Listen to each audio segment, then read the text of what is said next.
Hey everybody, and welcome back to the channel. Today we are doing a video that I haven't done in a while. It is the patch analysis video. It has returned to the channel. This is actually a pretty big patch coming up. It's really exciting. A lot of people have been talking about it on Twitter and other forums, so I thought what better time to get back into the patch analysis scene. So we are talking about the version 3.1.0 patch that is coming out today, if you're watching this video today, or March 30th if you're watching it in the future.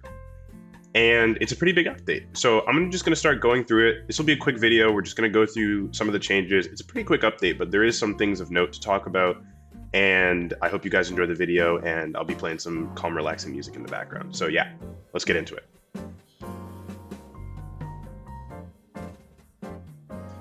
Alrighty guys, so the changes to DLC, let's start with that. So they're just going to add some data relating to Inkopolis during Splatfest. This is just probably a change. Maybe they're adding some stuff that they forgot to add before for Splatfest, things like that. So that's pretty clear cut and dry. Well, it's not that simple, but you know, it's something that they're adding. Changes to Splatfest. Now this is an interesting one actually. They're adding a song that will play during Splatfest and during Tri-Color Turf War battles. And you will have access to this song regardless of whether you have the DLC or not. So right now, if you have the first wave Splatoon 3 DLC, you have access to Inkopolis as a sort of skin to act as your, plaza. And basically that awards you, a few extra things. It awards you like the old shop vendors coming back and acting as your shop vendors. All of that stuff, the layout will change. But this song will be provided to you whether you have the DLC or not, so look forward to that. I personally think it's going to be a new Squid Sister song. Like I think there's a new Squid Sister song that just came out either like yesterday or the day before that, and it's really, really nice. I'll leave the description in the or I'll leave the link in the description down below. But it's a new Squid Sister song and it sounds really cool. So I think that's what it's going to be. I think that's the song, but we'll see. And for the changes to Splatfest, they're adjusting the points awarded for each category during the Splatfest final results. So you'll see that Splatfest sneak peek, you get 8 points for, or I'm sorry, you get 7 points for that. Before you used to get 8 points. So they're reducing these points, right? Percentage of votes, 8 points. Splatfest Battle Open, 12 points. That's going to stay the same. Splatfest Battle Pro, that's going to stay the same. Tri-Color Battles, that's actually going to be increased, and total will stay the same. So basically, the deal is it seems like they're kind of doing some redistribution of points. They're taking away 3 points, 1 point from Splatfest Sneak Peek, and 2 points from percentage of votes. And they're adding all of those 3 points onto Tri-Color Battle. And from what I've heard, the reason they're doing this shift is so that it doesn't feel like during halftime, that's just it. There's nothing you can do. Because the whole point of halftime is to show you, hey, this is the team that's in the lead, so that you can, get a second wind of sorts and try to claim the lead before the end of Splatfest. Most people, I guess, were feeling like, hey, you know what? Like, halftime is shown and there's nothing we can do about it. So why even try? Or maybe people saw halftime and they're just like, well, it doesn't matter anyway. So now, when Tri-Color Battle happens, which is only at halftime, right? After halftime, you're going to get a lot more points for Tri-Color Battle. So the team, basically, to my knowledge, what they're saying is that, and in the final results, the team that did best in Tri-Color Battles, right? Or rather the distribution in Tri-Color Battles is going to be a lot more. So now there are a lot more points given to the team that does well in Tri-Color Battle, which means you definitely have more incentive to try after halftime because of that Tri-Color Battle. So for those of you who gave up, during halftime, just looked at it and said, oh, well, that's it. Keep going. You've got this. You've got the second win. We've got a Splatfest coming up this weekend. So try it this weekend and this Splatfest. Just keep going. Keep the push up. Have all your friends, everybody who's on your team, make that final push because it does matter now. So yeah, that's a pretty nice change that they made. I'm glad that they did that.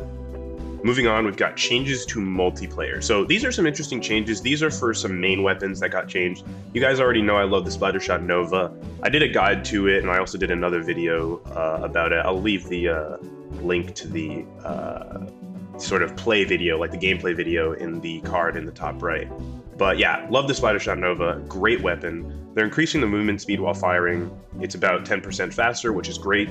So when you're shooting, you're going to be moving back and forth, right? You're going to be moving back and forth if you're, standing. And if you don't even have any run speed, Well, now you're going to be 10% faster anyway, which is great. So if you are running run speed, then you're going to be even faster. Either way, you'll still be faster, but at base, if you were running no run speed with Splattershot Nova, which I think you should, but if you weren't, then you're faster, which is great. That's a good change for the weapon. It needs some mobility. And also, ink spatter will now fall around the player's feet more easily. This just means it paints a little bit better closer to you. So let's say, for example, that you're getting shot at, on your feet, and it's hard for you to move, swim, or get out of a certain situation that you're in. Then you can just, spray. You don't have to spray anymore, like directly at your feet to get out. Now you can just spray, wherever, or you could just paint wherever, and it will make the globules that drop, the ink pellets that drop near your feet, a lot bigger. And this is a common change that you'll see to weapons along the timeline of Splatoon games, but glad that they brought it to Splattershot Nova. Luna Blaster and Luna Blaster Neo increases the blast radius of the explosion area that deals 70 damage by about 50%. That's really good. That means you're going to be doing a lot of your damage in a much further radius. So you're going to have more chances and more hits that deal that damage. And maybe you'll be getting more kills from that. I think you definitely will be. No changes to the radius of the area that deals 50 and 0 damage. So I guess there's 3 radius. I don't really know how blasters work. Like, I don't play blasters that much, but there's 3, I guess you'd say, radii. I guess I don't know what the plural of radius is, but there's 3 radii, I'm going to say. And 1 0, 1 2. So if it's close enough, that makes sense. If you get close enough to a blaster and they shoot, you can actually be like at a point where you're so close that they actually can't hit you with the pellet because it hasn't come out yet. So that's the 0. Then there's the 50. So if you're at a certain point, right, then it'll deal 50 damage. And then if you're at that maximum, that perfect spot for the blaster, they'll deal the most amount of damage to you. And then obviously if it's a direct hit, it'll deal, a killing blow. It's just a one-shot kill. But this is for specifically Luna Blaster, where that explosion area is going to be dealing 70. So it wouldn't be the direct hit, but the explosion radius. So great for Luna Blaster players. Big Swig's roller. This is the newer roller that's really, really big. It's like great for zones. Adjusted the damage fall off rate based on vertical swing distance. Interesting, making the amount of damage fall off more gradually than before. Okay, so I guess they're making it not as drastic. Like maybe before the vertical swing damage fell off pretty hard. So maybe at 10 units. I don't know what units they use. Let's just say 10 meters. Maybe at 10 meters, it would deal 50 damage, let's say. I'm not sure about these numbers. I'm just saying, as an example, let's say at 10 meters, it would deal 50 damage. Then the moment you get past 10 meters, for every meter, you're losing 2 points of damage or 5 points of damage or something. That's pretty insane. So maybe they're just rolling that back a bit so that the vertical swing is more viable. I think that's good. I always think rollers can use a little bit of help. They're not hurting, but they're not the best either. So good change for the Big Swig. Hopefully people are willing to use that vertical swing a little bit more because of this. And as they say right there, due to this change, the distance where 100 plus damage can be dealt was extended by roughly 15%, and the distance where 50 plus damage can be dealt was extended by roughly 49%. So you're going to have a much easier time basically two-shotting your opponents, and also a slightly easier time one-shotting them. But definitely a much easier time two-shotting your opponents with the vertical swing. So Big Swig roller mains, go for those vertical swings a lot more. Now the Snipe Rider, another new weapon, the Charger that you can charge and then have 8 shots or whatever it is, right? The maximum damage has been increased from 60 to 68. That's really interesting. Splatoon is usually careful about doing damage increases, so seeing this increase, in damage from a weapon, I thought they weren't going to do that anymore after after main power up and damage up in Splatoon 1, main power up in Splatoon 2. I thought they were done changing damage numbers, but it's good to see that if they see a weapon struggling a little bit, they are willing to give it a little bit more damage, and hopefully this helps people feel that the weapon is more viable, because I have not seen many people using this weapon, so yeah. Slosher and Slosher Deco adjusted the damage fall off rate when player attacks someone vertically lower than them, making it more difficult for damage to decrease. Due to this change, the minimum amount of damage dealt to an opponent will be 50. This is a great change for sloshers. So if you guys don't know how sloshers work, basically, as you know, they can curve, they go above things, so they can go over barriers or walls that are short enough, and they can hit somebody on the other side. Additionally, if you're on something Moray, Moray Towers or something like that, right? if you slosh and you hit somebody below you, there's a damage fall off. And this is to prevent the slosher from basically like just one or two shotting somebody, not one shotting, but it would, you know, two shotting somebody who's like really, really far away from you and adding balance to the weapon so that it can't just kill people no matter where they are, right? It just can do damage no matter where somebody is. And they actually played with this fall off range a lot in Splatoon 2 by making it part of main power-up. In Splatoon 2, with main power-up, you could basically do what this patch is doing, which is decrease the amount of fall off you have from vertical attacks. On some maps, this was really good, but you know, on other maps, it was just not necessary. But basically, this was a thing you could do in Splatoon 2 with main power-up, which is a gear ability, by the way. Now, you can just get that two-shot. So the minimum amount of damage you're going to get is 50 no matter where you are vertically, right? So I could be standing all the way at the top of Moray Towers and hit somebody all the way below me on a lower platform, and I'm going to be doing at minimum 50 damage, which means you are getting a two-shot guaranteed from that. That's really good for slosher players, because before the damage fall-off was pretty steep, and it would get really bad. Like, the damage would be pretty abysmal once you were at a certain point in the air, but now you are chilling. So slosher mains, enjoy this well-awaited, not well-awaited, but long-awaited change. And I was a slosher main back in Splatoon 2, so I'm super happy about this change, and I'm going to try it out.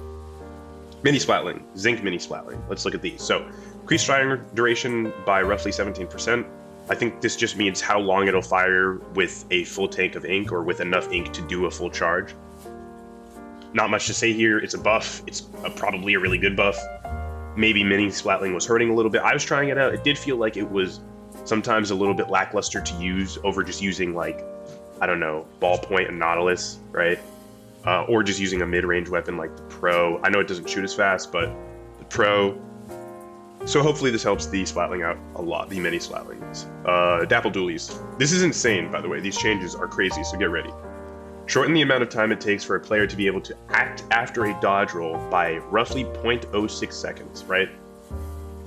So, basically, right, what I'm gathering from this change right here is that they're allowing you to act a lot faster, shortening your vulnerability time.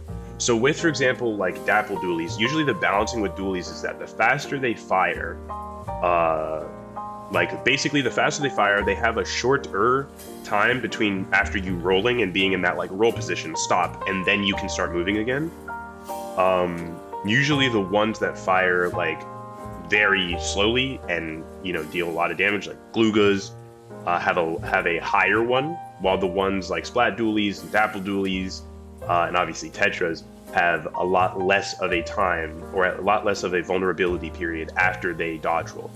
Well, they're shortening it even more for Dapple Dualies because they don't want you to be stuck in that animation for too long, I guess, with them. And also Dapple Dualies are supposed to be kind of quick in and out, really fast kill, you know, potential, all of that stuff. So this is a good change. I don't know how much it'll be felt, but we'll see. We'll just have to test it out and try it. So if any of you are Dapple Dualie players and you guys are watching this right now, feel free to leave a comment down below if you notice this change, and let me know what you think it does, what it helps with the weapon, because I'm interested to see how this helps.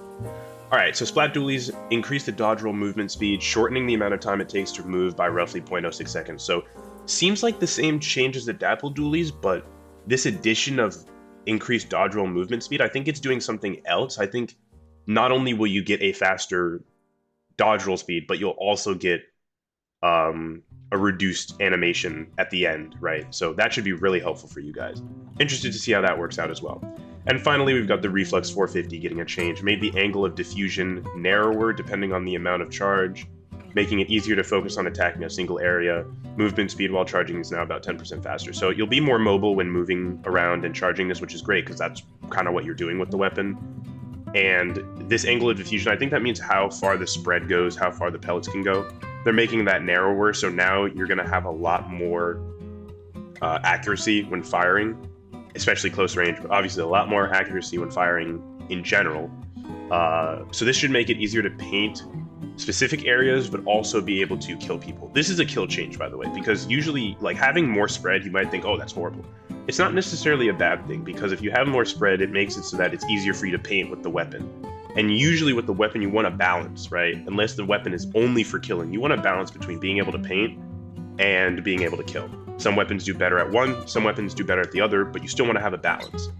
And the reflux, I guess, is having that balance tipped a little bit more in the favor of killing power, which makes sense because that's what the weapon is for, versus the tri-stringer, which can do painting much better than the reflux, especially far range, and has more range than the reflux, but suffers when it comes to killing power close range, unlike the reflux. So this change makes a lot of sense, especially for the identity of the reflux in reference to other stringers. So yeah.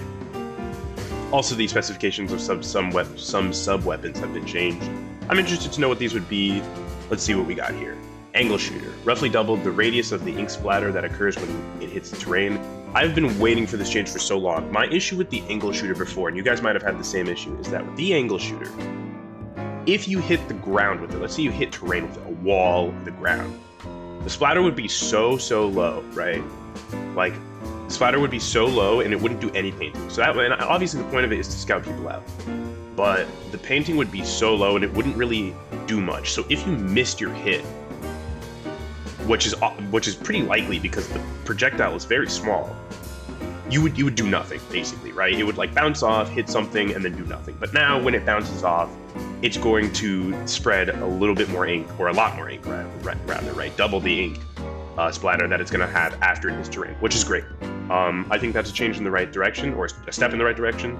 I wish that they also kind of just, I don't know, part of me feels like they should give a radius to the echolocating part of it and make it so that you don't have to get directly hit by the angle shooter to get tracked, because my problem is that it just seems like while the projectile is fast, it often just misses and doesn't do much, but I guess it does leave a trail that allows you to catch people and echolocate them, and then also like the projectile itself, it'll zoom by and then echolocate, so I guess that's good. It is fine, but I would like to see some sort of buff to its echolocating potential.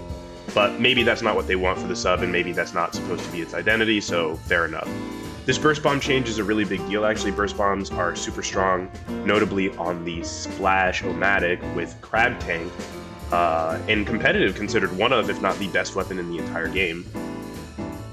They're basically increasing the amount of ink consumed from a standard ink tank from 40% to 45% if the player doesn't have the Ink Saver sub ability equipped. So, if you don't have Ink Saver sub, it usually took 40% of your tank, allowing you to do 2 of them and then still have a ton of ink left over.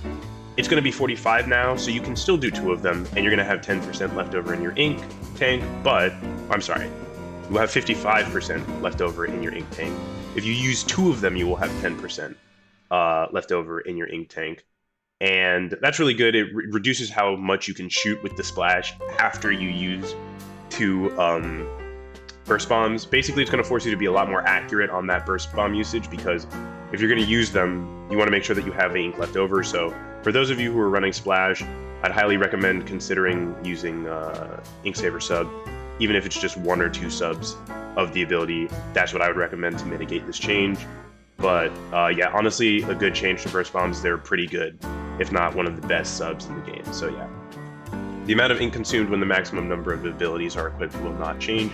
Basically, this is just saying the amount of ink that it takes when you have like the max amount of Ink Saver sub abilities, like abilities on the chunks on your gear, that hasn't changed. It's just the base amount. So yeah. Now we've got some special changes. Ink Vac. Increase the radius of the outer perimeter when vacuuming up ink by roughly 10% to cover a larger area than before. This is great, because I think a lot of ink vacs were just getting like killed from behind, which can happen pretty easily. But now the vacuuming is going to be a lot bigger, so you're going to be slowing people down, giving them that toxic mist effect from a more wide radius, if you will. Covering a larger area, and you're also going to be able to suck up more ink, which is great. So Ink Vac's going to be a lot more potent at stopping enemy ink from coming in. This will be even better in certain choke points and in certain maps where maybe the Ink Vac just barely missed covering a certain choke point and left some room for people to get around. Well, maybe now that'll cover it. So I know it's only by 10%, but that's still a decent amount, so hopefully this is a good change. I don't play many weapons with Ink Vac, as most of those weapons are backlines, but maybe I'll try it out on stream or on my YouTube channel and we'll see what it does.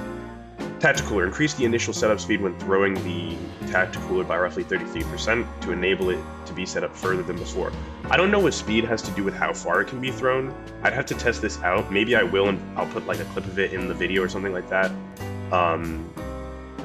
Depends on how I want to edit this video, if I want to just keep it like this or like cut to like actual changes in the game, but I can't really say much on this because I don't know what this means exactly. I'm assuming basically they're saying you're going to set it up faster, and that is also going to translate into you being able to throw it further. Like maybe the algorithm or the formula is that you can throw it based on, like the distance you can throw it is based on speed of throwing it, like the animation. I don't know. It also roughly doubled the horizontal radius of the area where players can grab a beverage, which is great. So instead of you having to be right next to the Tacticooler, now you can be much further away and still grab it, which is great. Because some people, a strategy would be, just shoot near the Tacticooler. People who are going to grab a drink will just get killed. Now they won't have to go as close, so that'll be great for Tacticooler users, specifically the end zappers and the H3 nozzle nosers. But now we've got Reef Slider. Increase the amount of damage dealt from 60 to 70 when getting caught in an explosion at long range, and increase the radius of that area by roughly 17%, and increase the radius of the ink splatter from an explosion by roughly 21%. This is really good, especially for zones. This is going to make it so that you paint a much bigger area with Reef Slider. So even if you don't maybe hit somebody directly or get a kill, they're going to be stuck in a lot of ink if they were in like the farther radius. And also that farther radius has been increased by 17% and the damage has increased. This is insane. This was kind of like Splashdown in Splatoon 2, where it's like the radius, there were multiple of them, right? If you get hit on, the closer radius, you'll just die. There's a medium one where you'll take a certain amount of damage, and then a long one, kind of like Blaster, right? Where you'll take a reduced amount of damage, but still some damage. Well, now that long range damage is being increased, and the long range itself is being increased. This is going to be insane. I was actually considering trying out Dapple Dooley's Nouveau, I think it is. The ones that have Torpedo and Reef Slider as a special. And so I'm definitely going to feel this change when I try that weapon out, so looking forward to that. Inkjet, increase the radius of the explosion area that deals 50 damage by roughly 43%. That's great. I think Inkjet was considered just an iffy special because it was, like before in Splatoon 2, before they changed it, then changed it back again. They've done a lot of changes to Inkjet, but it was just harder to use. Like in the beginning it was good because the radiuses were big, the radii were big, but then they changed it to be smaller, and then the weapon became basically unusable because it was impossible to hit directs or do much damage with the weapon. And even if you missed, the damage that people would get hit by, like the explosion of the hit, not the actual direct hit, would do like virtually nothing. So now that explosion, that splash damage, is increased by about 50%. Or I'm sorry, the area that deals 50 damage is increased by 43%. And no changes to the radius of the area that deals 30. So that high damage area that you're going to get when Inklings are a little bit closer to your blast, that's going to be doing basically that's going to be a lot bigger is the idea. And also they've strengthened the jet of ink that comes out when pressing B, enabling players to jump higher than before. This is iffy to me. I don't know, like usually Inkjet was able to get in some places it wasn't supposed to be able to get to before in Splatoon 2. I'm hoping they've tested this properly so that they didn't basically just enable people to start breaking maps and like going in really high places that are uncatchable. But maybe that's what they want. Maybe they want people to be able to go higher. So Inkjet users, try this out. Ultra Stamp. This weapon was pretty bad, by the way, in the beginning of the game for Splatoon 3. Like, basically had no armor on it, didn't do too much damage, like was easy to avoid, hard to maneuver for other people, so let's see what they did. Increase the radius of the area where a player can be damaged from the shockwaves of continuous stamps attacks by roughly 43%. That's great, so that's making basically the splash damage more widespread, right? You can be hit from a further distance. Improve the turning performance, like I talked about, right? It was pretty hard to maneuver. Improve the turning performance when doing continuous stamping or stamp attacks, making it easier to change direction. Great. Good change. Very good. When doing continuous stamp attacks, the stamp will now be displayed as translucent on the user's screen, making it easier for them to see where they're going. That's interesting, but probably very needed. I'm interested to see from Ultra Stamp users how much this affected them, like how much was seeing your stamp affecting your ability to maneuver it, but maneuverability was one of the main issues of the weapon, so both of these changes are great. and you'll always take a splash damage buff, right? That's always great. So good for Ultra Stamp users. Now we've got Crab Tank. Introduced an interval where players cannot attack for roughly 0.33 seconds after returning to attack mode from mobile mode. Increase the amount of time it takes for players to act again after the special ends. So for this change, it's kind of like the Kraken change. Basically, after the special is done, you're going to have a little bit more of an extended cooldown where you can't do anything, right? Basically, you can't really do much, and you're just going to kind of be sat there, pretty defenseless. This is good, because Crab Tank was really, really strong. You could maneuver it pretty easily once you got used to it. The damage is great, the range is great, the fire rate is great, and there was basically no cooldown to popping it or losing it. Now there's going to be a little bit more of that on the back end, and also they're adding that kind of on the front end, maybe you could say the middle end, where once you move around, when you go into that form where you're in your ball form and you're moving around, well, by roughly, basically about a third of a second, you're going to have extra tacked on to the time where you cannot attack after you exit that ball form. So good nerf to Crab. I definitely think could be some more changes to Crab because it's a really strong special, but for now, this is a step in the right direction, and I think comp players specifically will be very happy about this change. Now we've got Kraken Royale. Made it easier for a player to be pushed back by an enemy attack in tower control mode when the player's on the tower.